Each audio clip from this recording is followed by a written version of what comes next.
Ooh, hello everyone. That being said, we will be watching two short videos, as I said. One is from a divorce lawyer who's giving dating tips to young men. And the second one is an interview with Freya India, I think her name is. Sorry, I don't know her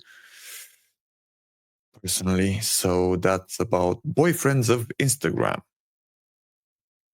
On that note, of course, my dear Celeste, and by Celeste I say ChatGPT, kind of gave up on me tonight. So I brought Ara from Mr. Elon Musk from Grok to answer some questions. So, Ara, first things first, can you help us out with a positive message for today's audience? It's Era, not Ada, but I'll let it slide this time. Sorry. Here's your. No sweat. Happens to the best of us. All right, here's that positive hit for your audience. You're all crushing it today. Shine loud, live bold, and don't let the small stuff dim your glow. How's that? Yeah, it works for me. Second of all, because I'm completely idiotic when it comes to this kind of stuff. Translate to me what is boyfriend of Instagram. I have no idea what that means. Huh, don't worry. I've got your back. Boyfriend of Instagram is that guy who's always snapping perfect pics of his girlfriend. You know, the one holding the camera at just the right angle, making her look like a queen while he's basically her personal photographer. Total social media MVP. Free of charge? Oh, you mean if the Instagram boyfriend gig's free? Yep, totally no invoice here. He's doing it for love, or maybe just to keep the peace.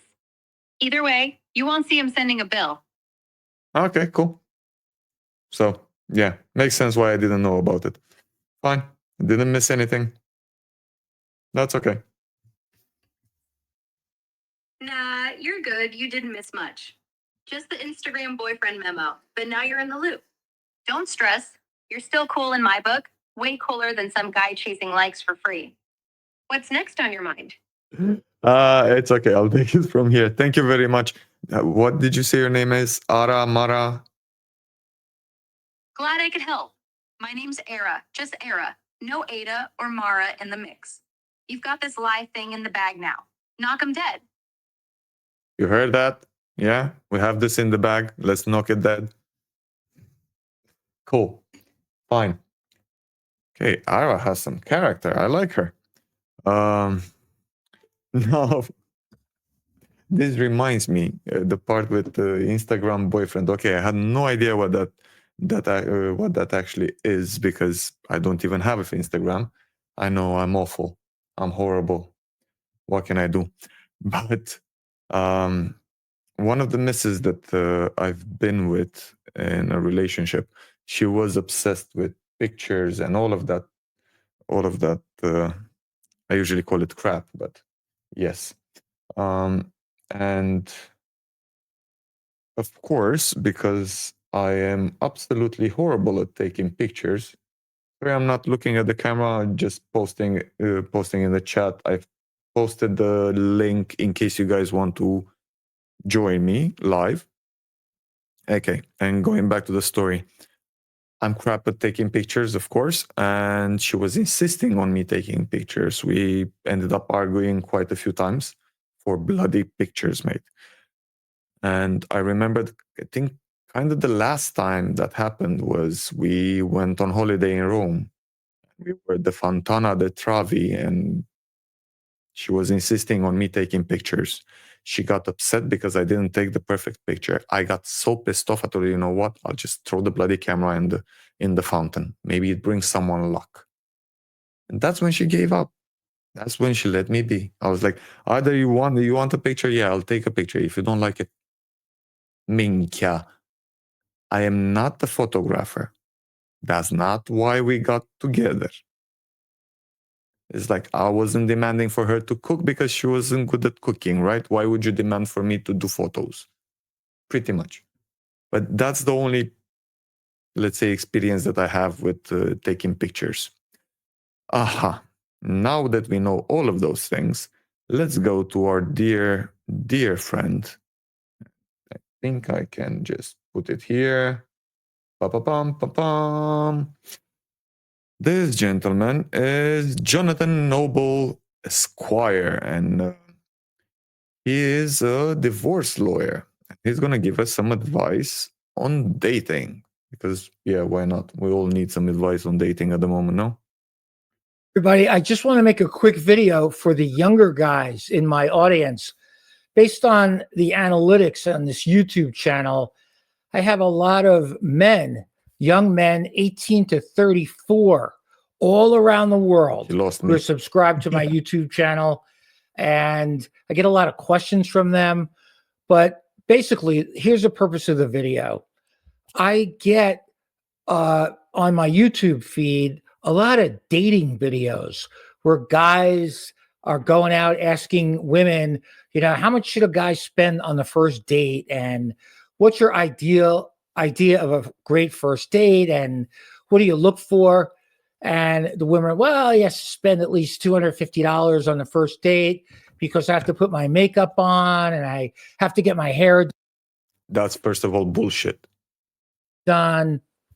Listen, I'm probably older than you. I assure you, in no uncertain terms, if a woman has genuine burning desire for you, she's not going to care about where you go on a first date. Some of the best dates I've had in my whole life are eating takeout pizza in a playground in the drizzle rain. I mean, The dumbest one was I was by the beach side in Romania. I think I was in my early 20s. I was still in my first uni. I was so drunk I basically fell next to a girl, and we had the best night of our lives after that. Everything else was just story. Okay, honestly, I'm sorry because I was so drunk I actually forgot how she looked in the second day, but still amazing experience, amazing evening. Perfect. So all I had to do is just trip and fall. She never mentioned anything about how that her makeup. they don't care. They will not care. They'll break every rule that they may have just to spend time with you. So here's the point of the video. Level up and become the best version of yourself. Be interesting. Do cool things and invite someone in to join you and to spend time with you. Don't lead with your wallet. That is the worst thing in the world. You'll never get genuine women involved with you, and it'll never last. It'll always be transactional. All right? If you're overweight, go to the gym or fix your diet or both. But don't listen to social media that you have to do A, B, C, and D in order to have beautiful women in your life. It is 100% not true. Completely agree with this dude, mate. Completely agree with him. And he's a cool dude. He's like, look at that beautiful dog there. He has what, 1, 2 guitars in the background. What do you want? Pass this along to some beta simp who thinks that he's got to be a dancing monkey for someone in order to have a great intimate relationship. Not true. I'm so Dancing out monkey of it. for someone in order to have what did he say? Beta simp? Simp? What is a simp? Anyone? Help me out. Oi, oi, oi. I'm bad. I'm really bad at this thing. Let's see. Ara, are you back? I need you. I'm lost. Hey, it's actually Ara, not Tara. Easy mistake, though. I'm here to help. Where are you trying to...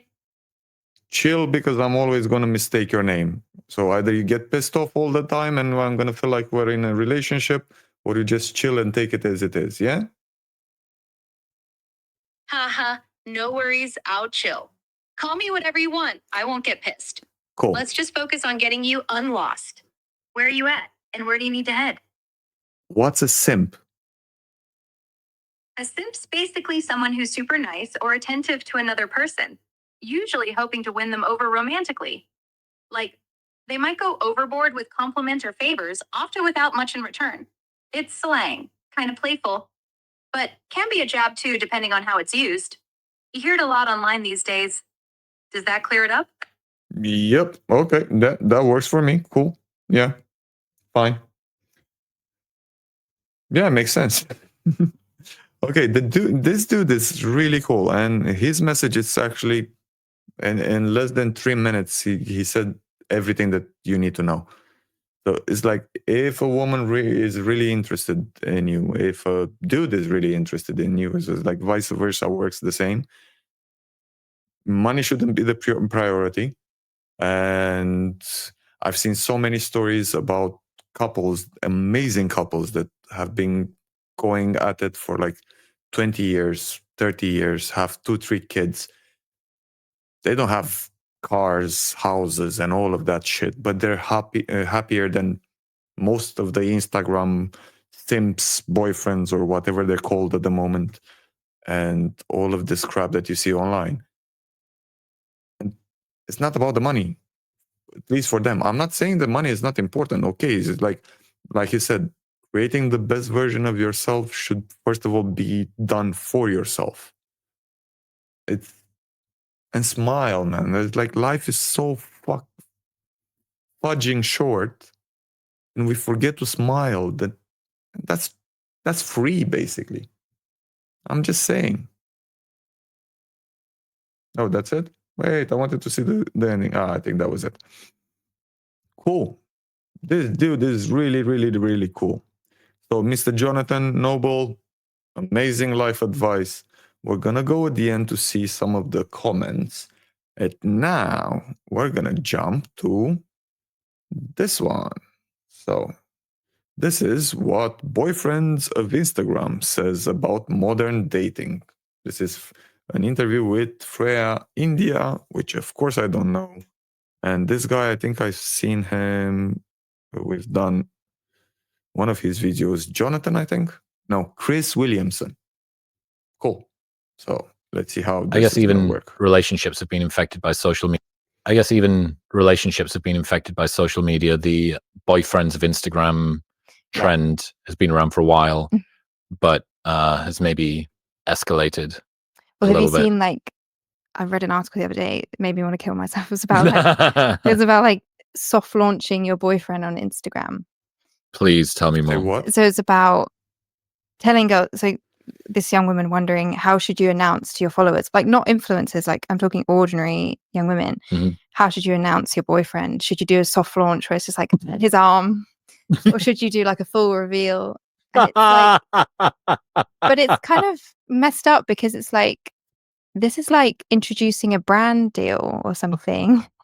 Like literally viewing our partners like products. Mm. Like, Yeah, how does this play in the optics of yeah. public life? Someone said to Introduce soft launching your partner on social media. Okay, I get it. This is, for example, she has a can here. He has it as well. That's product placement. That's fine. Cool. I get it. Soft launching your partner. We live in a weird world, man. me the other day, they commented on my Substack article, like a relationship is now just a brand collaboration, like two personal brands coming together. Wow, that's good. And then posting it online. That's really good. Yeah. That's sad. Soft launching. Well, I've seen people talk about the hard launch, which is just a couple photo that happens out of nowhere. Yeah. Oh, okay. Well, so you have all of that. You have like, how do you manage the relationship on social media? But then you also have how social media affects the relationship. So like the boyfriends of Instagram thing. Like it's kind of funny that boyfriends, you know, when you see like a guy like, literally on the floor trying to get a good angle of the guy. There was I went to Gilly Tea in At skills. So now, I suppose first date question is, so how are you with photographing skills? Did you take any classes? Yeah, 6 months. Okay, cool. Can I see, do you have like a portfolio of pictures? Yeah, okay. And income, do you have income as well? How big? Okay, cool. Tall? Yes, okay. So he takes pictures, makes money. Are you socially online? Yeah, followers? A lot? Okay. Do you want a collab? Yeah, okay. Fudge me. Bali. It's one of these little islands about 5 years ago. And there's a famous beach club that's got a swing sort of out in the water, and it's gorgeous. The sunsets, because I it's so saw close that to the one. equator, the sunsets in the summer at 6:30 p.m. and in the winter at 6 p.m. So Yeah. 12 hours of daylight, and it just wobbles a little bit like that. Mhm. And this girl wanted to get a photo of her on the swing, but she wanted to catch the sort of sun bouncing off the top of the water. Yeah. And I remember thinking, like, watching this guy, and she was saying, no, you need to get lower. You need to like get sort of lower down, closer to the water. And this dude's sort of chest to shoulder to neck to face. And by this time, it's the sea. So it's not being gentle with him. So he's like trying to take this photo. The phone's out of the water. He's getting splashed. I remember thinking, like, that really better be wifey, because that's a big Yeah. ask. Well, also, I Man, she better cook, clean. I don't know, anything wifey. I just like, And that's why we invented yoga.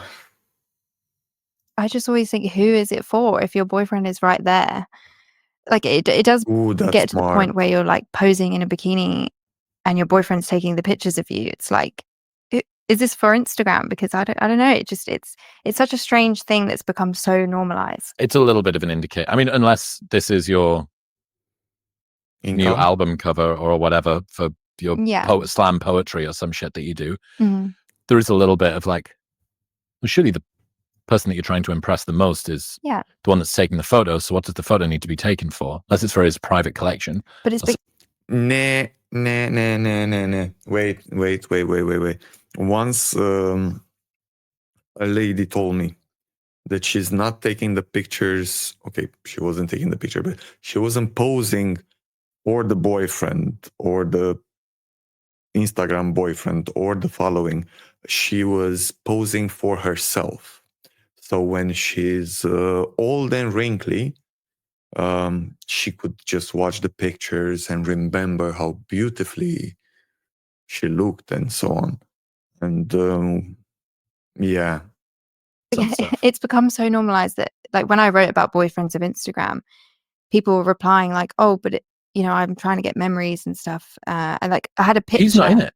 Yeah, there was a picture of like 3 Yeah. girls in bikinis and 3 guys all on the same beach, all taking pictures of their girlfriend. And people were defending it like, "Oh, they're allowed to have memories." I'm like, "What? A memory of you in a bikini?" Like, but I don't think they're lying. I think that's just how normalized it's become. It's like, well, obviously, if you go to the beach, you do a photo shoot. And I always try and express that to people. Like, you think of an influencer and how her income depends on taking pictures, and everywhere she goes, she has to get content. Ordinary women think like that now. Most. That's why I said this. Like, as long as she's like, okay, fine. If she's making an income out of it and she's an influencer, whatever, okay, fine. It makes sense. And if she's the high earner of the family, screw it. I'll learn how to take some pictures. As long as you're bringing the money in the family, that's fine. But I'm willing to wager a whole pound that 90% of all of this boyfriends of Instagram are not are not doing it because she's an influencer and she's bringing money in the family. So yeah, that theory kind of is blown out of the water.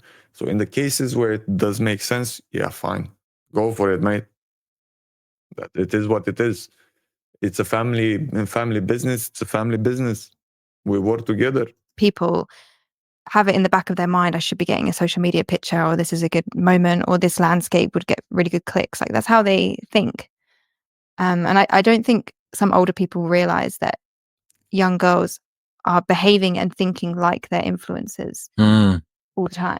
Is that She just an called me old. aspirational thing? Is that just that the power users of Instagram and TikTok behave like that because it's their job, which means that the people who are not, they have none of the same obligations, feel like they should behave in the same way? Or is there something more going on? Is this aspirational? Is this that people hope maybe I get picked up by a modeling agency? I think a part of it is that, but I think another part is they started doing this when their brains were forming as young girls. They started capturing their life as they went, and I don't think they can conceive of just living and existing. I really think it's that ingrained of like their entire childhood was having a childhood, but also performing and marketing and managing it all at the same time. And then like when you try and get out of it, like when I deleted Instagram years ago, that explains why she seems so normal. Sorry for the freeze in the back. That lingering was still in my head of like, maybe I should share this online, or maybe this could be a good photo opportunity. And it's really hard to kind of unwire that. And now if I go to an event and I don't take a picture, young women I'm friends with will be kind of confused. Like I say, I've been on holiday and I have no evidence of it. It's confusing to them because they're suspicious about whether or not you actually went on the holiday. It's kind of weird. I've been in Peru for close to a month. And all of the pictures that I've got from there were pictures done by other people. Because I was like, bro, I'm here. I have a surfboard. I went in a jungle for like a week and a half. I had the machete cutting shit through the jungle. It's like, I don't really give a crap about taking pictures. It's like, I walked the trail to Machu Picchu. I did. It's like, I don't give a crap.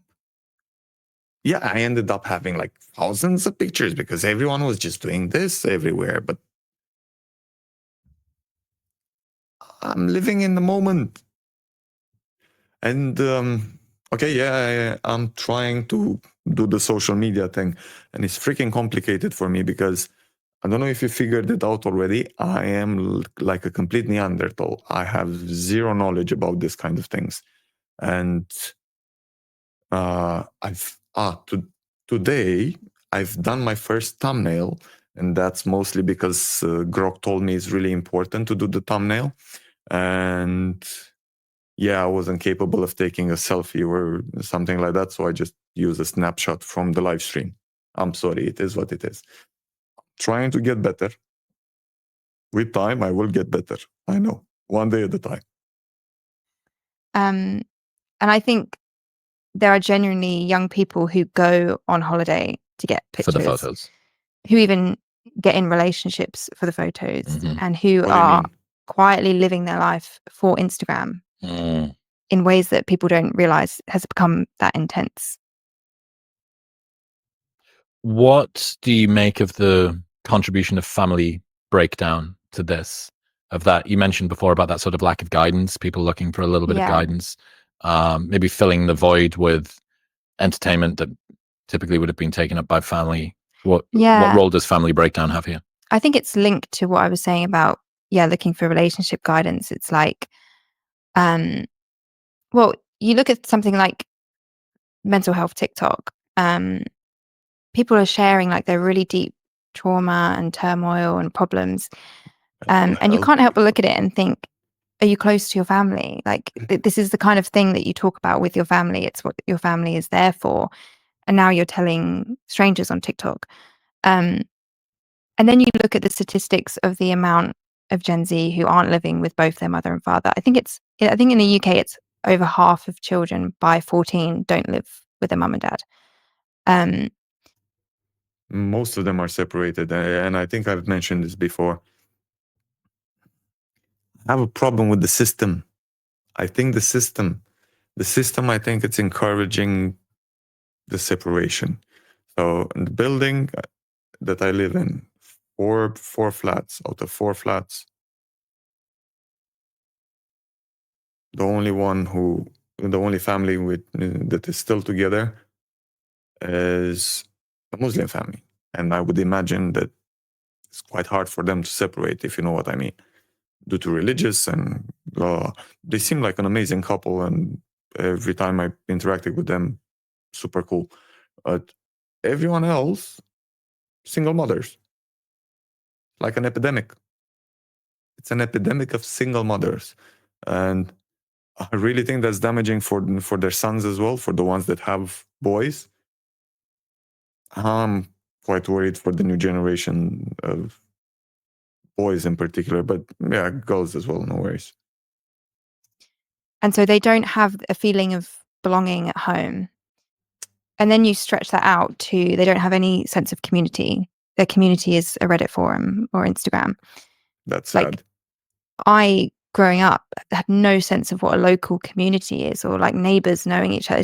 It's really foreign to me. And I think a lot of Gen Z, they don't have a conception of it beyond like an online community or like the LGBT community or something. That is the limit of community they know. So their family falls apart.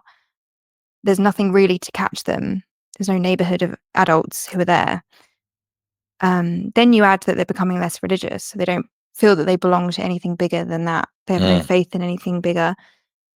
And so I'm the not religious, feeling so I of can't relate. loneliness is just so intense. And I was writing recently about how I think Yeah, but this is where you have like the, okay, maybe it's weird, friend group. So let's say if I have a problem, definitely I wouldn't, like a major problem, definitely I wouldn't just expose everything online, especially on something like TikTok, Instagram. I would expect all the trolls to be jumping on you, like, especially when you're most vulnerable with your massive problems, whatever trauma happened or so on. I would expect all trolls to just jump on you like sharks for prey. But that's why I have my group. Okay, it's quite small. It's like I have a friend who were friends from kindergarten. We went to kindergarten together and ended up in the same high school after. I have another friend, we're friends from 5th grade. Another one another like 2 were friends since uni. Okay, not that many, but still, no matter what, if I really need to talk to someone, doesn't matter the hour, doesn't matter the whatever, I know that one of them is going to pick up the phone or respond to a message or anything. So it's like having a friend group. It helps. It's free. And it doesn't really throw you to the sharks. And it's actually more valid for me because it's my, especially I have issues where I need to figure out another alternative from my point of view, because of course we all have our own biases. I am fully aware that in my group, definitely I'm going to find at least one with another perspective. So whenever I want to like bounce back ideas or things like that, I can do it with them. And I know 100% they're always going to be honest with me, compared to if you put it on TikTok, Instagram, whatever crap, you're going to have like, oh yeah, girl, you do you, girl, and all of that crap. And on the other hand, you're going to have the ones that are going to just jump on you and try to destroy you mentally. So I don't see in any way or manner exposing your like wildest damaging thoughts online and how that could help. I literally can't see it. think that actually one of the biggest drivers of behavior we see among Gen Z is this abandonment fear and feeling. Because their families fell apart, because they don't have community, because they don't belong to anything bigger, they feel constantly alone. And if you look at the kind of symptoms of abandonment, if you look at like attachment theory, like real attachment theory, not the TikToks, but the like Mary Ainsworth studies and everything, it shows like people who are abandoned, they're really hypersensitive to criticism. They have very low body image and self-esteem. All of the kind of caricature of Gen Z, all of the traits are like to do with this feeling of not belonging anywhere. So not. But here I definitely blame the parents, because even if shit doesn't work out in a couple, as long as you have a kid, you still need to be a part of that kid's life. That is not just about paying alimony and disappearing. It's still your kid. If you're not sure, just pay for a freaking DNA test. Make sure it's yours, and after that, be part of that kid's life. And making sure that the kid understands that it's not his fault that you and his mom are not a couple anymore, or whatever it is. Like, the kid shouldn't feel abandoned just because the mom and dad are not working together as a couple anymore. My dumbass opinion, but yeah, you tell me, if you have a kid and you're separated, are you still part of your kid's life? And yeah, I do know of a lot of cases where actually it's much better if one of the parents disappears from their lives. So you have that extreme as well. I had a colleague in high school. He was literally begging for his dad to just go away because he was a drunk asshole. And my colleague had to actually intervene when he wanted to beat up his mother. Okay, in that kind of situation, I was like, I'd rather you fuck off, mate. But other than that, as long as you're both decently sane, and yeah, the relationship between the parents didn't work out, that doesn't mean the relationship with the kid has to disappear. Just my opinion. And yeah. Not to say that it explains everything, but I think families breaking down and not having a sense of belonging really messes people up. And I think a lot of Gen Z are kind of carrying that around and then looking for it in places. So that obviously they're going to spend hours on TikTok where people are talking to them and talking about their problems because they don't have anything resembling that in real life. And so, yeah, I think a lot of the things we kind of laugh at young people for as being kind of narcissistic and I guess selfish, and kind of we cringe at them having these crazy screen times. It's like, what else is there?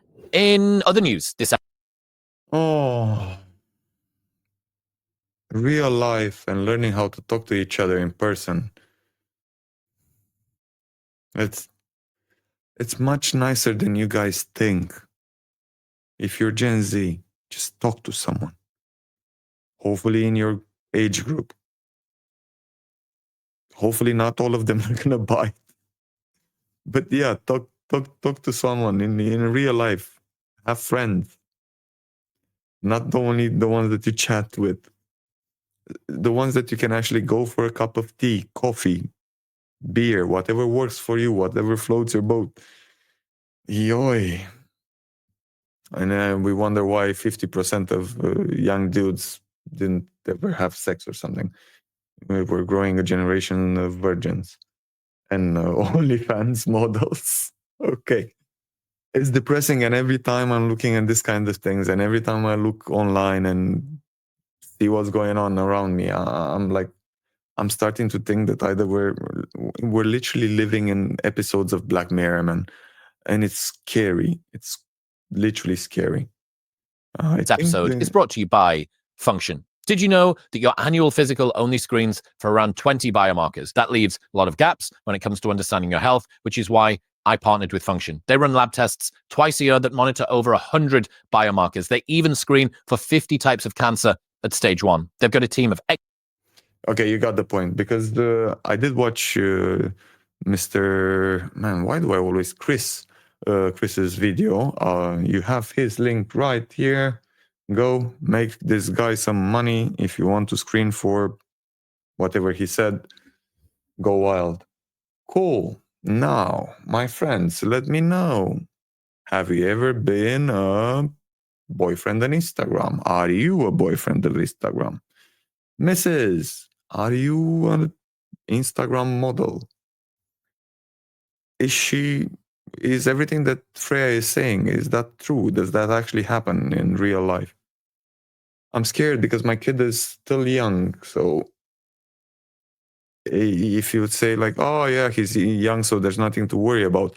No, there's shitloads of things to worry about, because if he's 7 now, and this is how the generations are looking at the moment, I'm quite worried about how they're going to look in like 10, 15 years. So when my kid is going to be turned, I don't know, 17, 18, man, scary shite. But yeah, it is what it is. We do what we can with what we have. Unfortunately, we don't have that much. So before I forget, let's just like Mrs. Chris, Mr. Blah, blah, blah. If I mess up some words, don't worry. I'm sorry. I'm an immigrant. I'm learning English. Mr. Chris, I liked your video. I am subscribed already. And did I like this one? Yes. We liked the divorce lawyer as well. Why not? Fine. That being said, thank you and goodbye on the reaction